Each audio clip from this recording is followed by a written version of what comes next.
Samajwadi party के राष्ट्रीय अध्यक्ष अखिलेश यादव का बयान। प्रेम यादव की मौत दुखद घटना है।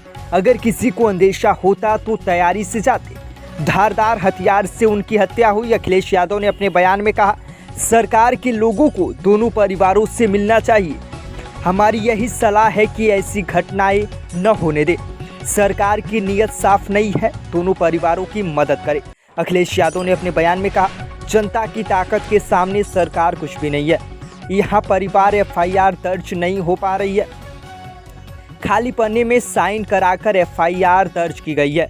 रिश्तेदार को पुलिस परेशान कर रही है। अखिलेश यादव ने कहा, परिवार से मिलने गए, वहाँ एक भी सदस्य नहीं थे, इसको क्या मानेंगे? देखिए, मेरी जिम्मेदारी ये है। देखिए, मैं जानता हूँ यार नवीन भाई तो और ये बात आप भी जानते हो। और जब मैं पहुंचा हूँ तो मैंने वो बाइट भी सुनी है। एक चैनल के माध्यम से कुछ खबर आई, हालांकि मैं सिग्नल या उसके नेटवर्क न आने की वजह से मैं नहीं सुन पाया। जो बात मुझे समझ में आई कि वो परिवार नहीं मिलना चाहता। ये उसकी भावना है और उसकी बेटे की भावना नहीं हो सकता हो। कुछ ऐसे नेता हैं जो उसको समझा रहे होंगे कि तुम मत मिलना, तुम उनको नीचा दिखा दो, अपमानित कर दो। सवाल ये नहीं, हम किसी के भी दुख में शामिल होने आए हैं। इसीलिए मैंने कहा, आपने जब बुलडोजर से किसी की माँ और बेटी को जला दिया गया और बुलडोजर चल गया, आप उस परिवार के उस बेटे से मिलने नहीं गए। उस बेटे को इस सरकार ने ठंड में नंगा किया था। अरे हम तो कहते हैं, उस बेटे से तुम क्यों नहीं गला मिलते हो जाकर? क्यों नहीं मिलते जाके सरकार? मैं आर्थिक सहायता इस परिवार की भी, और अगर वो परिवार कहेगा तो मैं उस परिवार की भी मदद करूंगा। अच्छा, ये क्या है? सबके साथ अच्छा, ये बेटा क्या करेगा?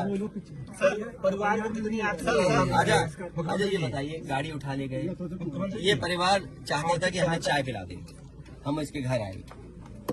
आप बताइए, चीनी, चाय की पत्ती से लेकर कोई सामान नहीं ला सकते, पानी नहीं ला सकते। अरे किस बात के लिए सुरक्षा है? सुरक्षा तो इस बात की, इनकी जान की सुरक्षा होनी है। अगर इनको कोई जरूरत है तो सुरक्षित होकर के जाएं बाजार और सुरक्षित होकर के बाजार से लौट के आ जाएं। ये इसका मतलब सुरक्षा है। सुरक्षा का मतलब ये थोड़ी कि घर को, परिवार को कैद कर दो, गाड़ी उठा ले जाओ, यहाँ से सामान ले जाओ।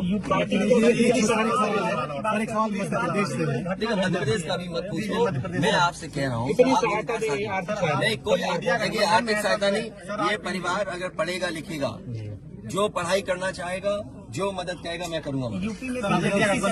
इस परिवार की हम मदद करेंगे और मैं सरकार से कहूंगा कि अगर वो सरकार मदद करती है तो दोनों परिवार की मदद करें। सर, जो इंडिया गठबंधन में मध्य प्रदेश, देखिए, मैं डीएम के स्टेटमेंट को मैं मानता हूं। डीएम ने जो बात कही कि रिटेलिएशन में वो घटना हुई और उस समय किसके मन में, किसके दिमाग में क्या था, किस वजह से अंधकार छा गया और फिर उस घटना की वजह से घटना हुई है। और घटना वो भी गलत है, घटना ये भी गलत है। अगर ये सवाल आप पूछते हैं मासूमों के लिए, मासूमों की कभी जान नहीं जाती। अगर प्रेम यादव की जान न गई होती तो प्रेम यादव की जान नहीं जाती तो किसी मासूम, किसी की जान नहीं जाती। आखिरकार सरकार क्यों इस बात को छिपाना चाहती है कि प्रेम यादव को भुला करके मारा? और किसने मारा?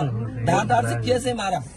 और यही नहीं, आप बताइए, सुल्तानपुर में क्या एक ब्राह्मण डॉक्टर को ड्रिल से नहीं मार दिया? ड्रिल से, क्या ड्रिल से नहीं मारा?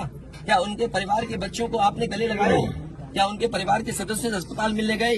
क्या आपने सोशल मीडिया के लिए वो तस्वीरें खिंचवाई कि उनसे गले मिलते हुए तस्वीर खिंचा लें? मैं जानता हूँ दुख किसी के जाने का, किसी के खोने का।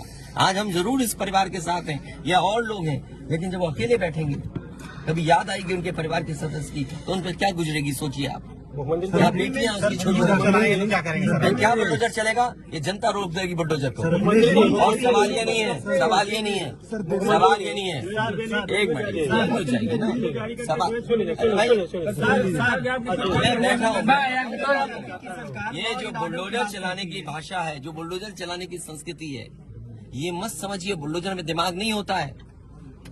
अगर बुलडोजर न्याय देने लगा तो अगली सरकार भी यही करेगी। इसलिए मैं सोचता हूं कि अगर आप योगी हैं, योगी की परिभाषा यही है, दूसरे का दुख अपना दुख समझे।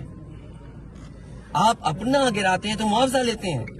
आपकी किसी की हिम्मत हो अगर ये बात की कि उन्होंने अपनी बिल्डिंग गिराई और कितने करोड़ मुआवजा उठाया, अगर आप इसे बुलडोजर चलाना चाहते हो तो उतना ही मुआवजा देना जितना मुआवजा आपने खुद लिया है सरकार से।